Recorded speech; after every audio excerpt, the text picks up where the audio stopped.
So yeah, no doubt. Jag, what does this do to the culture when P Diddy is arrested like this? I don't know what it's going to do. I know what they're intending for it to do. I can tell you what I'm hoping it will do. Wake people up. Wake up. Too many people were shocked today. Too many. Way too many. I've been saying this for 4 years publicly. Why are you surprised? Why is anyone shocked? Who offers to pay $75 million to get out of jail and they say, yeah, no, not enough?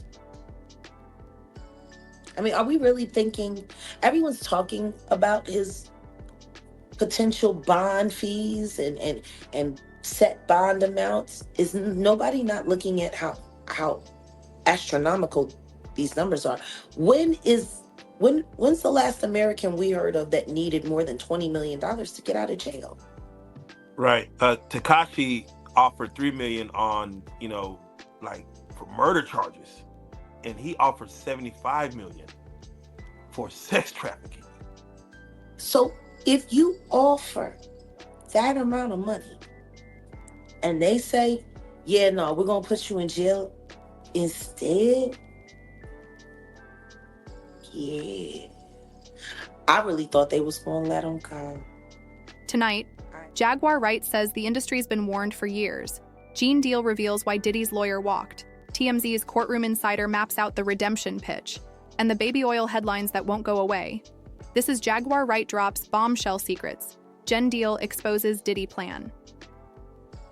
And the reason why what happened to her is because she told Diddy that she knew he unalived Tupac.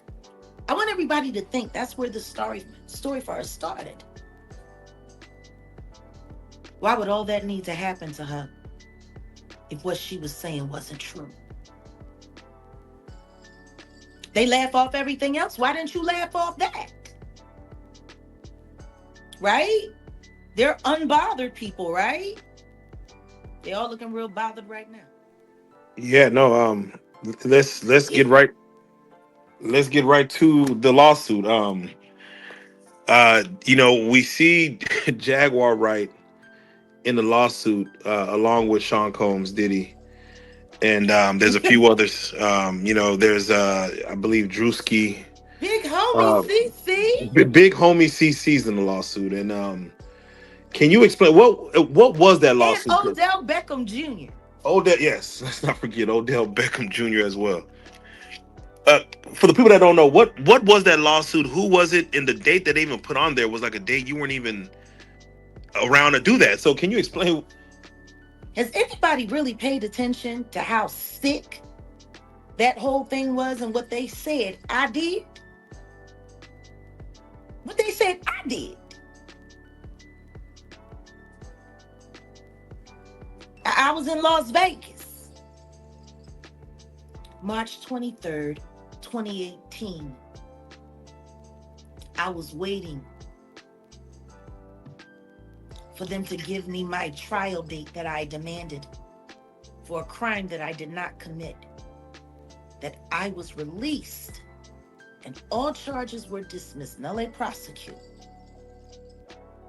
without irrefutable hard fact and proof. I ain't got to answer nobody questions about nothing. Can't nobody haul me in the court about nothing. Jaguar frames the lawsuit as reputational warfare around key claims and dates. While her assertions are her own, the timeline and names she cites have fueled online debate and court-watch chatter. With that backdrop, we turn to former bad boy, Security Chief Gene Deal, who says Diddy rejected plea feelers and that's why a lawyer quit. He need to take his counsel advice. Because if he think he's going to get out of this from the federal government, he out his mind. They in the process of plea bargaining and trying to do a plea bargain session with him, and he not taking it. That's probably why one of the lawyers jumped off the case. Remember Benjamin Bradford, his first lawyer with the Cassie situation? He said, give her the 10 million and make this go away, brother. He ended up giving her 30 million. He's not taking the lawyer's advice. 9 times out of 10, they probably got him a good plea bargain. Yo, listen to me, we can give you 15 years. You got to realize that the trial is in May. This is March. They start the trial in May. The first 2 or 3 months before the trial, the lawyers are working behind scenes trying to plea bargain or try to work up some agreement before they get to the judge. The federal government do not want to go to court. 9 times out of 10, they want a plea bargain with you. You understand?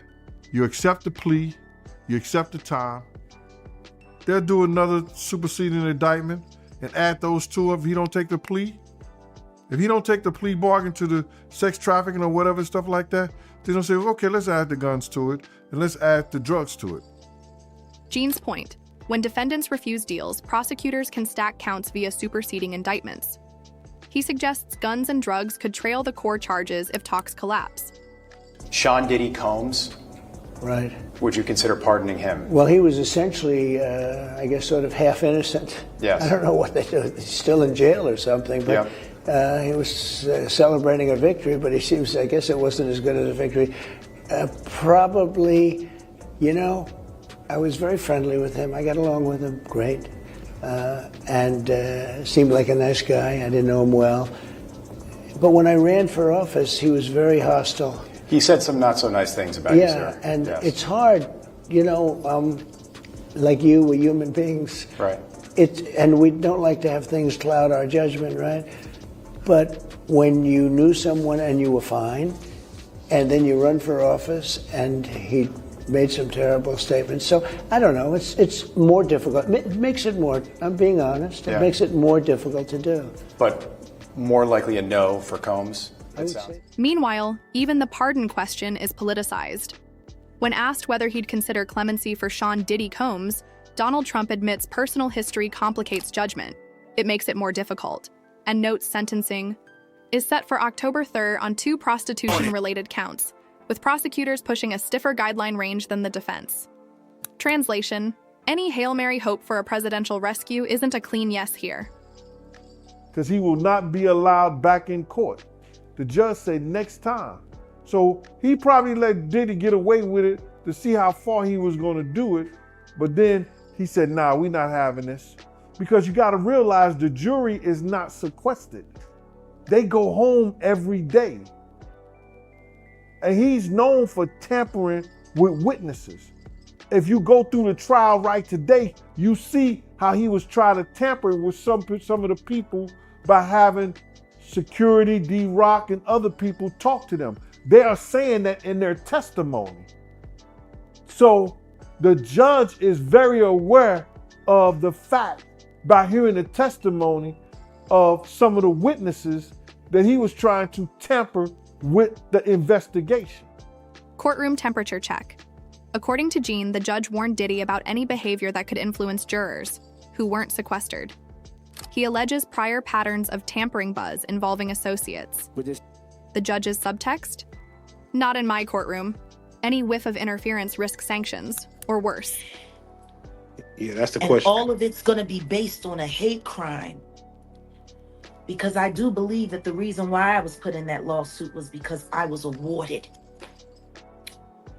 the Defender of Freedom. You know, that's also tortious interference, because anybody that I was looking to work with, after hearing about something like that, that would probably kill a lot of opportunities, wouldn't it? Of our contemporary ages. I mean, the Diddy story is gonna end up being bigger than OJ. And that... Facts. We all know what that's been. No, Why is everybody lying? the average human probably use how much baby oil in a year? I don't know because I don't use that stuff at all. It closes up the pores. I use shea butter. But back in the days before I made it and got my hands on some good stuff, when I did use baby oil, a bottle would last me at least 4 months. At least. Right. And if I air dried and I did the baby oil in the shower and air dry, I needed even less. Mm. That could last up to 5, maybe even 6 months. So, if you're thinking like a vat of baby oil, I mean, this all sounds very college, very frat boyish. Yeah. Like KY jelly, wrestling t-shirt contests with girls with big breasts. It sounds a lot like that. Then there's the viral baby oil discourse. Jaguar does the everyday math, how long a bottle lasts, to mock the scale of what agents reportedly seized. Her punchline isn't the product, it's the implication. What kind of parties were happening and who was in those rooms? That question keeps ricocheting online. The road that is right in front of him is we are going to have to fight very hard and argue very intelligently to get him a reasonable sentence where he can get out in relatively short order. I think your assessment is very close to my assessment. And then he's out. So what does he do first? What he does first, and I think he does it for quite a while, is he is now present for his 7 children. He has a beautiful mother who is getting older. And I think he's going to want to spend time with his mother and with his kids and get reacquainted with them on the outside. They've all stood by him, of course, and they visit him in jail on a regular basis. But he needs to get back to his life with them, his life with the other people who love him and miss him. And that is going to be the next chapter and maybe the next several chapters of his life. One thing that I think is true about my assessment of Sean Combs, I believe he's always going to do something special, something that other people haven't done. And while he did say to me, as I said, that he hopes one day his fortune would take him maybe back to Madison Square Garden, I think that is, if ever, years down the road. And that is not in his immediate conception. That is something, quite frankly, I hope for him. I hope he comes out and he does important things. He's working very hard in jail. I think he is spending a lot of time thinking about aspects of himself, maybe some of the aspects of himself that caused him to be there. I think he's someone who's very conscious of the fact that he has these, tremendous blessings in his life, but he also has imperfections, as we all do. And I think he's really spent a lot of time thinking about that. And the word that I used and, been using, and I want to use it now, is redemption. But it's good. The judge showed us today. They talking about some bail hearing. They talking about, we gonna, cause he had 2 charges.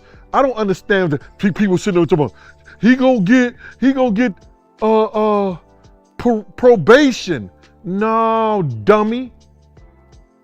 There's a mandatory federal guidelines that the judge has to go by. If he don't go by those federal guidelines and the prosecution don't agree with it, they can appeal what the judge ruling is. Can we get a bail? His mama go in there and she signed for $1 million bail and all that. He think he getting bail. And then the judge read some papers. This is how dumb people is. Go after his finances and shit. But I don't believe, and don't quote me on this, but I'm damn near sure they would have a hard time to get his finances based on the sex trafficking because he didn't make no money from that. he was paying $10,000 a week to this and paying the prostitutes and stuff like that. So he didn't make no money. But had he made money and he was selling them off, yeah, it could, you know what I'm saying? It could be like that. But I don't think they have a leg to stand on that. You understand? But the prosecution did a great job. You understand? For what they wanted. I want y'all to peep game right here. They wanted to humiliate him, embarrass him, put him in jail for a little bit, which they're gonna do. And they wanted to take his finances. And that's what's happening. He getting it. You know what it was? For him to go back to that jail, they let his mama sign and put up $1 million bond. He think he going home. And the same judge that turned down a $50 million bond just turned down another $1 million bond. And I feel good about that. I don't care. Gene frames the playbook, guidelines, pre-sentence reports, and a judge unmoved by headline numbers, $50 million or $1 million. His thesis, reputational damage plus custodial time, with prosecutors eyeing the money trail where they can. The Diddy in the room. The Diddy of it all. Yeah, the Diddy of it all. Do you feel like this is the beginning of the end or the beginning of something that's about to, shift Hollywood, shift the entertainment industry? There is nowhere else but down for all of these people. Okay. As I study to become an ordained minister, non-denominational, of course, I'm here to tell y'all, God ain't playing. He's not playing with any of you. Stack the narratives. Jaguar insists the industry looked away. Gene claims plea talks and rejected advice escalated risk. The defense shifts to redemption and therapy ahead of sentencing. Between courtroom constraints and culture wars, the next. Chapters hinge on judges, guidelines, and whether more charges or more witnesses surface. Where this lands, sentencing arguments, mitigation memos, and the public's appetite for truth over rumor. If Jaguar is right, a cultural reset is overdue.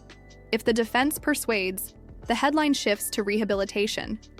Either way, the court's voice is the only one that counts. Will the memo move the needle, or will new filings raise the stakes? Tell us what clip stood out most. Subscribe for the full sentencing breakdown and post-hearing analysis.